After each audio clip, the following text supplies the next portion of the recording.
The house. We did not invite them, but they came. They crawled into our gardens on all fours and dragged themselves onto our tables and stretched their bodies over our beds and buried their dead in our basements.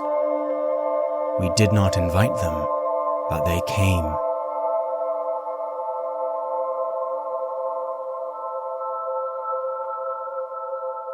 The place was desolate long before we arrived, one of countless corpses of infrastructure massacred in the financial crisis, left fetal, a single 5-bed, 3-bath affair erected in full finish at the end of a detached lane. When the economy revived, the city moved, as much as a dying city could, in another direction, and the place remained empty, a rich black pavement melting slowly into banks of dirt, and one perfect suburban home, its dark green lawn creeping wild, and its siding turning yellow from the foundations. Alone on an abandoned hill once clear-cut for timber miles from the city, it eventually disappeared in the forgiving fingers of nature and was utterly forgotten, even by the desperate eyes of developers looking for scraps around a city defeated by municipal bankruptcy. We didn't use the house at first. It was too sinister in its incongruity. We saw it through the trees before we came upon the dark strip of dirtied pavement. It was strikingly pale, its plastic flanks whiter than anything for miles. Without determination, we avoided the pavement too, and walked up to the house through the underbrush. Wiping off a layer of grime, we peered through its windows into preserved perfection. Furniture, carpet, real granite countertops utterly untouched by time or hand.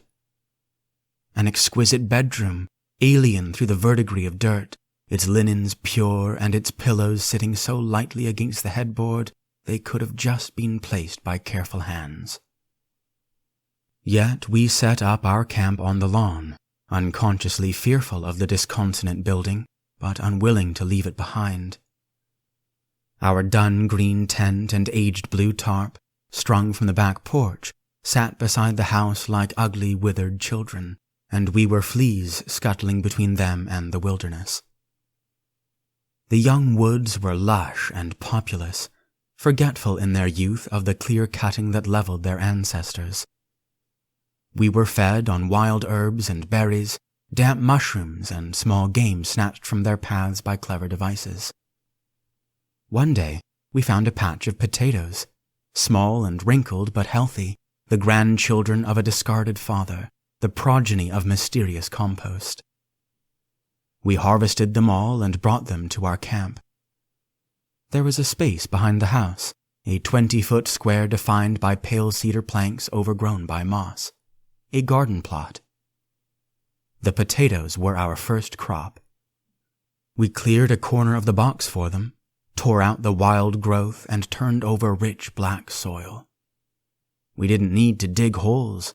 The soil was so soft we could push the vegetables through it like it was snow. Our arms became black to the elbows. We planted wild herbs next, and a stalk of raspberry. Soon 20 feet square was not enough. The next year, we harvested from a box 50 feet wide. Potatoes, nettles, mint, mustard, raspberries, and blueberries. We contrived our traps along the borders of the pavement and rarely wandered beyond its end. We needed more. We crept up to the fringe of the city. One of us found a tomato plant in a steel bucket and a 5-gallon cask planted with herbs, rosemary, thyme, and sprouted onion. One of us found a foot-long trough planted with strawberries. No one found us, and we cleared more space for our garden and laid new planks for its border. We were satisfied. We had enough. Everything grew, white roots plunging into black soil hungrily. We imagined the roots of the raspberry curling around those of the blueberry, sending a tendril to caress the eyes of the potato. A network of searching fingers, pale as milk, a sprawling cobweb of long white arms. Eventually, we moved into the house. We bathed. We had long ago found the exterior faucet, but we were not intimate with its water. It had felt our lips and was parted against our tongues, but now we submitted our bodies to it. Earth like old skin sloughed from our hands and our thighs and our backs. The water found every part of us. It touched us cold and clear and fell from us tepid, dark, and heavy. We were heavy when we left the water, though we didn't know why. We were comfortable. We even scrubbed our feet. We found the key in a plastic box in the doorway. It cracked open to a single blow. The door handle was cold and gleamed golden.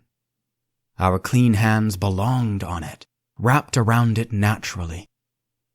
Inside, it was quiet, with the door closed behind us, completely silent. It fit back into the frame with an abrasive thump, and everything stilled. Our breath should have fogged. It was the stillness of pre-dawn over a landscape of fresh snow, when the moon still reigned in a clear sky just turning royal. But it was a close stillness, too, of two bodies in a dark tent. The vinyl flooring was just warm enough under our feet, but the carpet was truly lovely. We could not bring ourselves to sit on the sofas, not yet. We slept on the carpet, naked. Our limbs glowed in the moonlight from the window. They came in the morning. Finally, the pavement felt the press of rubber. It had forgotten it. At last, the house was remembered. It was regarded. They trooped around it with flashlights, bent to survey the yellowing panels, scuffed at the concrete walk. They peered in through the windows, but we were not seen. We had locked the door behind us. We belonged here. They did not enter the house. Inside, we grew hungry. Our garden was just wilderness to them, weeds grown over the lawn. The tarp was torn down. The tent was trampled underfoot and its contents scattered. A guzzling generator roared to life, feeding electricity to a floodlight. It superseded the dawn, overwhelmed it when it came. It drove away the morning and would drive away the wildlife. We watched through the faceted glass beside the door as they walked back and forth over the pavement, shining little red lights at different angles into the woods. They put their memories on notepads held in their hands. We dared not go to our garden. They were collecting the items from our scattered tent into rippling dark bags. We grew hungrier still and thirsty. They planted a corrugated office in the center of the lane, slid it off a truck, and now they owned the pavement. We had never stepped on it. It never belonged to us. It had a high window that faced us. We were invisible behind the glass. They did not see us. We went hungry all day. We did not move from the window, where we watched them walk and dig and sample and plan. The city must be alive again. There must be money in its veins. When night fell, most of them left and activity ceased. Almost, the lane was lost again in the woods, but white light dripped from the high window in the iron of the portable office, and the generator continued to scream, blasting the beam of the floodlight deep into the underbrush. We stepped out the back door on clean, soft feet. This was our home. We went first to our garden, where we gorged ourselves. Our harvest was diminished this year. We ate nearly all of it that night. We needed to refresh the soil before our next planting. The light offended us, so we tore it down. They came from the corrugated iron box to investigate. We made it look like wild animals, and then stole into the office and tore it apart too. In the dead part of the night, when all was silent, we tended our garden. They would come again in the morning. They did come, but they didn't find us. They crawled around the house frantically, pawing at the windows, but none of the panes were broken.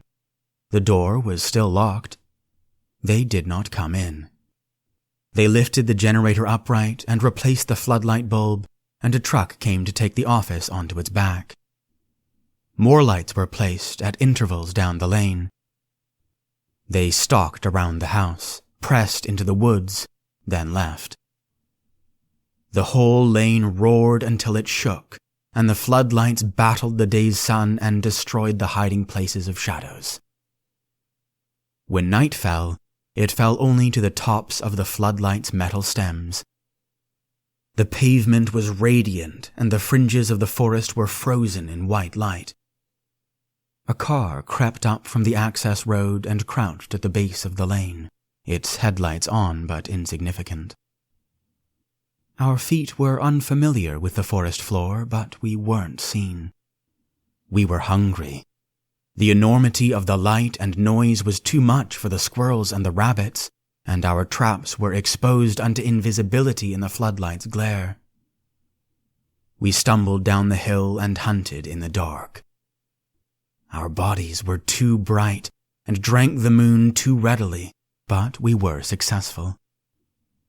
For the first time we laid the table. Silverware was placed with perfect silence upon linen napkins. Our courses were dressed upon soft white ceramics.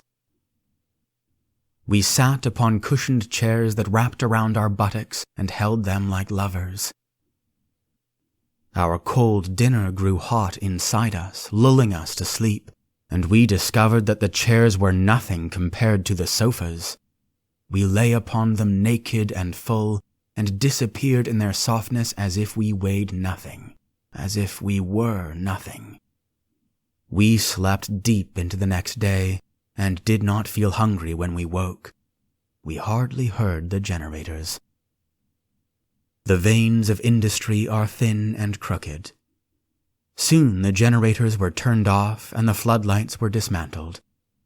We had never been seen. The ruddy hands of the city lifted from the hill, where they had only rested without working, and returned to itself. Once again the hill, and the house, and the lane were forgotten. We grew old and fat in the house, yellowing like its flanks. Once we let the garden fallow, turned its soil, fed it. We planted it the next year, but forgot it in the summer, and it grew and blossomed and shed its enormous fruits onto soil so rich and so black that no shadows could fall on it. For a time we still hunted game, though the squirrels and rabbits never returned to the woods around the pavement. We rolled down the hill, always at night, and forgot our hunting by the morning, except that we were full and sleepy. Sometimes we woke up in the middle morning and heard the roaring of generators. We would open our eyes, and for a moment they would be washed in the brilliance of the floodlights. But then we heard only our breathing, and saw only the slowly aging house around us. Our feet, heavier and heavier, wore down the carpets. We collapsed into the sofas until they grew stiff, and then gave lumps to the mattresses. The silverware shone always where it was laid, for we never used it. Eventually, we never left the house. If we left the house, it would collapse. It was old, and we were old. We held each other up. The wilderness pressed against the siding, trying to push over the walls, and clattered against the windows, wanting to break them. The garden was feral, wilder than the rest. It grew unrecognizable weeds and plants too large for their natures. Tomatoes burst against the porch and sprayed wet seeds across it. Strawberry creepers grew into the siding and peeled it away from the concrete and plastic and planking. We could not go outside to stop it. If we left, the garden would pull the house down and nothing would remain. We crawled into the attic.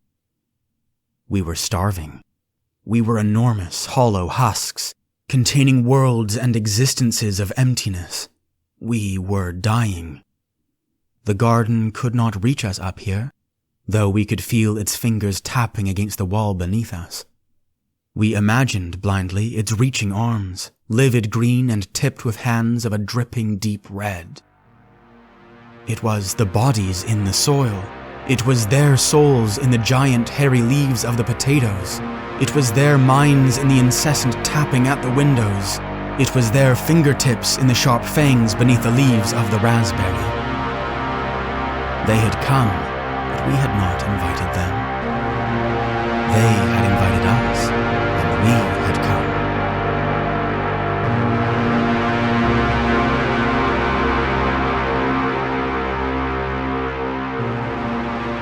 Inheritance. The doorknob is of polished brass. Prima can just make out her hand in it, the edge of her black sleeve, warped on its surface. Her fingertip trembles against its misshapen reflection, brushes the metal. Her hand hovers over it. The door is white and plain, like every other door in every other boring house in the suburban neighborhood. Morning birds make light noise outside, but Prima doesn't hear them. The doorknob. Hey, babe. Prima's knuckles bang on the doorknob as she snatches her hand back and whirls around. Her girlfriend gently cups her elbow, stilling Prima's motion. Concern is etched across her face. Sorry, Pri. I went through the chest upstairs, and there was nothing there matching your mum's description. Prima bends her arm from June's grasp and turns back to the door. Plain and white, with a brass doorknob. It'll be downstairs, she says. Why couldn't your mum do this? Kinda messed up to make you do it. Prima sighs, hyper-aware of her hand hanging limp by her side. It's okay. June puts an arm around Prima's waist. We don't even have to go to the funeral, Pri. Your dad was the worst, and you don't have to give him that respect. She gives Prima a squeeze. We can just go. Prima regards the doorknob. She lifts a hand, her arm suddenly burning like she's torn every muscle in it. The warped reflection of her fingers reaches for her, and she drops her hand back to her side. She groans. I can't. June wraps both her arms around her and kisses the top of her head. Gently, she moves her feet, turns Prima away from the door. Let's get out of here. Screw your dad's stupid toy. He can be buried and go to hell without it. Come on. Prima wavers in June's arms. She cranes her neck to look back at the door. We just need to grab it and go, she says. June shifts her arms. Her bicep rolls over Prima's shoulder. I was never allowed down there, Prima says after a moment. What's that? June mumbles. The basement. His basement. June smiles into Prima's hair. Some sort of man cave? Prima presses her jaw against June's collarbone. He really messed me up, June. She feels her words vibrating in June's bones. It's okay. Prima breaks from June's embrace and walks into the sterile kitchen, all in grays and whites. Ugh, she groans. Why am I so scared to go down there? It's just a room. She tries to laugh. Its smell is probably the worst thing about it. June chuckles, leans on the island counter. But it's not just the basement, is it? Prima says. This whole... And now I'm in their kitchen, retrieving my dad's favorite sentimental item like I'm a good little daughter just trying to do right by her parents. She puts her face in her hands. Shit. June lets the words drain down the sink. As if in answer, the garburator gurgles. Come on, she says at last. I'll be right beside you. Prima takes in a deep breath. Okay, she says, and releases the rest of it through her nose. June straightens and turns. Want me to get the door? No, I got it. Prima comes around the island to stand by its plain white surface and its shining brass knob. She hardly trembles at all as she reaches up and places her hand on it. It's cold. She turns it slowly and breathes in quick and sharp before she gives it a push. Both women turn their faces immediately as a stench washes over them like a physical wave. "Oh God," says June, hand over her mouth and nose.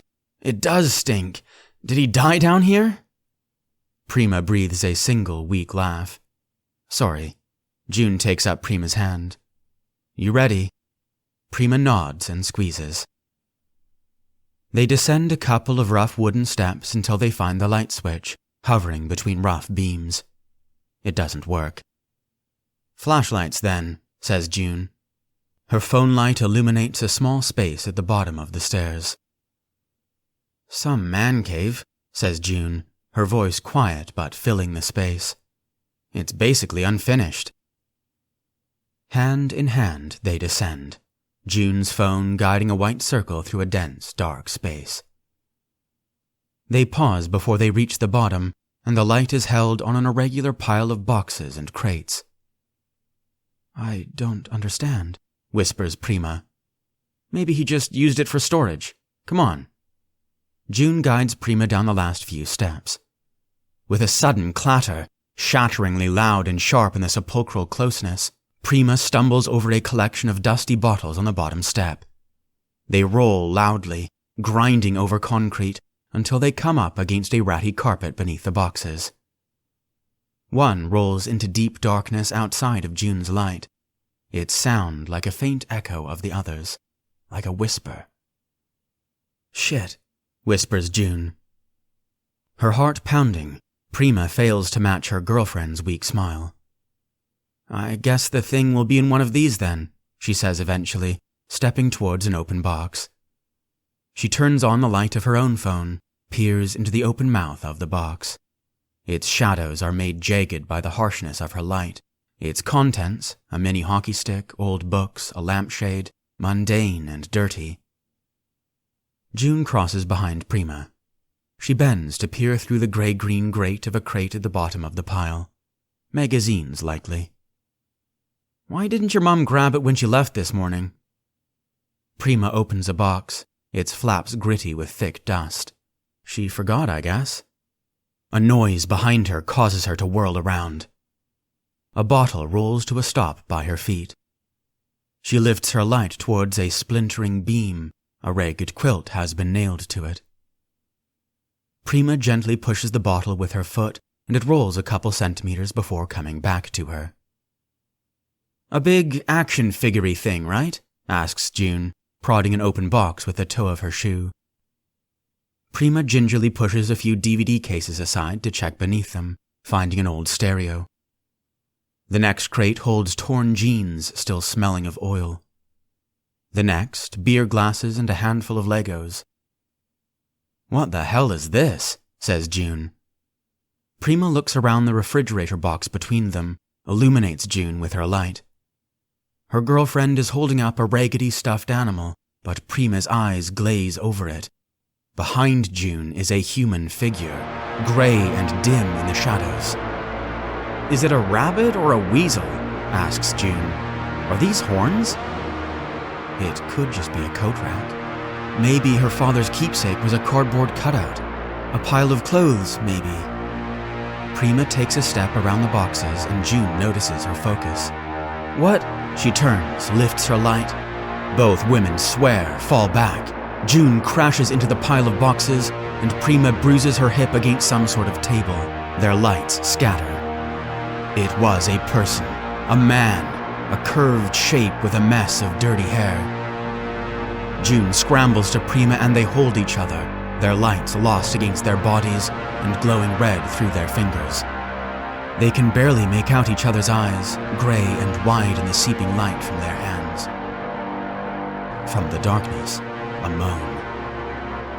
June is swearing unconsciously, a susurrating whisper. Prima presses a whitened finger to the light on her phone, lifts it in a shaking hand, carefully shines a sliver of light from her chest downwards.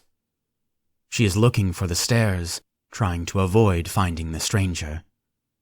Her breathing is ragged and irregular. She takes June's hand and leads her past scattered items along the carpet. June stops with one foot on the stairs. She remembers her own light and turns it towards the dense, moaning darkness. "Who are you?" she asks hoarsely. "What are you doing down here?" The man peers around a beam. His clothes are ragged, his breath rough. A handcuff generously encircles one thin ankle and is the first link of a dull iron chain, pitted with rust. "Earl is a whiny bitch," he says in a hollow voice. "Andrea should wear skirts more often." "Earl is a whiny bitch," he repeats. The words have no meaning in his mouth. They are empty shapes. "Dad deserves a promotion." "What?" mutters June. "What the hell?" Prima is already on the second step. Who are you?" The chain clanks. "Dad deserves it." The man brings a curled hand up to his chin, brushes it awkwardly. "Andrea should wear skirts more often." His eyes, roomy and small, beg hotly. His filthy brow is desperate. The hollow of his throat supplicates. His mantras are a plea. "Earl is a whiny bitch." June reaches behind her and finds Prima's hand. She grips it and takes a backward step up. "Yeah," she says, her eyes still fixed on the man. "Your family is. Let's go." June doesn't turn until the man has disappeared behind boxes and the sloped ceiling. Prima is visibly shaking. They make it to the kitchen, all bright and clean. Prima walks all the way to the window and absorbs the sounds of the birds through her skin. She cannot hear them. June's elbows drop onto the island counter and she leans over them until her forehead presses against the granite.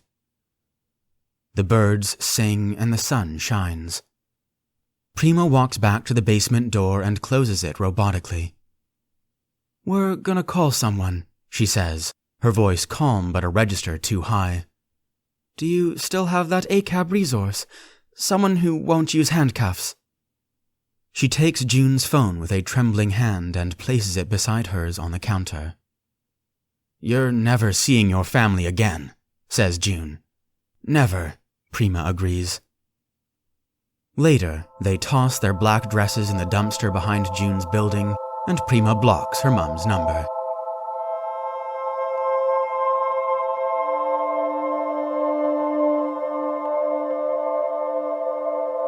A Lübeck Nativity. Sometimes, when the city was empty of soldiers and he was feeling distant from his God, the prostitute would visit her. She had nothing with which to recompense him. Her work in the clay pits hardly filled her own stomach, but she knelt before him after sex and listened to him deliver mass. He would weep, each tear a confession, but his voice never wavered. She took the Eucharist from his steady hand without looking at his face, and later would pretend to sleep while he struck himself with the rope of his belt and sobbed. He was always gone before morning. He was a disgraced novice, she knew, but he never spoke about his past to her. Maybe he did with other clients who asked for the touch of the divine in their couplings. With her, it was never an act. It was always for him. When he wept, she liked to think it was for his past, the severance of his person from the holy womb before he had even drawn out the umbilical. For he smiled on the streets, and his flirting was somehow pure, even with the soldiers who passed through fresh from war. His tears were memories, glittering lamentations, when he cried during the Latin chants that hovered in the still air of her home. Confessions still, but ancient, wordless ones he would never understand the sin of. She had given birth to 6 children in her time, and it had been years since she would see their adult faces in the laborers around her. Now, they rested in her dreams only as she knew they had been, blood and dirt on their tiny faces. But she knew their stillness in her dreams was not the same as it was then. Now, they slept. Before their images faded in the mornings sometimes, she made herself imagine the life of their own dreams. She would enter their eyelids and walk in the paths of their consciousnesses. For a moment, in wan morning twilight, she walked in the color of her children. The prostitute always came in her quickly. She believed the stories, that she had left her own orgasm behind with her fertility and did not resent him. She would enjoy the bliss on his face, and his eyes would open to her small smile. He said it was the smile Mary gave the Christ child, and he would look above her head to find her halo. She almost saw it reflected in his eyes this time, the clear windows shimmering with joy before they shed their burdens of old questions. It was early November, and the air was dry as bone. The clay pits were operating inefficiently, the strongest laborers tasked with carrying water to those forming bricks in the place of the Stottgraben, which was hardly a trickle. Even the hands of those not working the clay were cracking, dusted white with dead skin. She pulled clay from the walls, her nailless hands numb to the cold earth. Her first activity of the day was always a balm, the cool slime of clay coating fissured skin. But she could not get the clay from those cracks, no matter how long she soaked and washed them at dusk, and overnight she felt the clay dry. It stretched her skin, tearing it. The seeping blood formed its own bandages that she shed in flexed fists every morning. A sudden pain in her middle distracted her from her hands on a Monday in mid-December. Yesterday had been the second Sunday of Advent. She bent and gripped herself around until it passed. From her stomach, it pounded in her head, then washed downwards like a seeping rain until it left her toes into the earth. She straightened, gathered more clay, slapped it onto the wheelbarrow beside her. She rested for a moment then with the memory of the pain, and watched her neighbor add his clay to the barrow before a laborer trundled it to the brickmakers. Over the rise, she could see the walls of the church, already more impressive than the old structure. Churchmen bragged of its plans, and workers made loose by drink claimed it would have the highest vault in the world. None of that mattered to her. The pain gone, she turned back to the pit wall. She dreamed of her children again that night, but they were not lying in the shallow grave behind the house this time. In the single tiny trough they all shared in the distorted perception of her sleep. Overlaid yet separate, they always lay in the dirt and dreamed. This time they hovered in her mind. Their tiny bodies together still occupied the same space, but this space was nothing but light. A fluid, warm light that held her babies in substance like the softest hands, fingerless so there was nothing to prod or poke. Hands of light. She woke up with the vision upon her eyes, its sensations tickling her skin. Before it faded, her body soft and relaxed, she reached her consciousness through her children's eyelids. The city was burning, and strange men and women wailed through its streets in halos of fire. Stone popped and cracked in the heat of it, and tongues of fire licked down from the sky.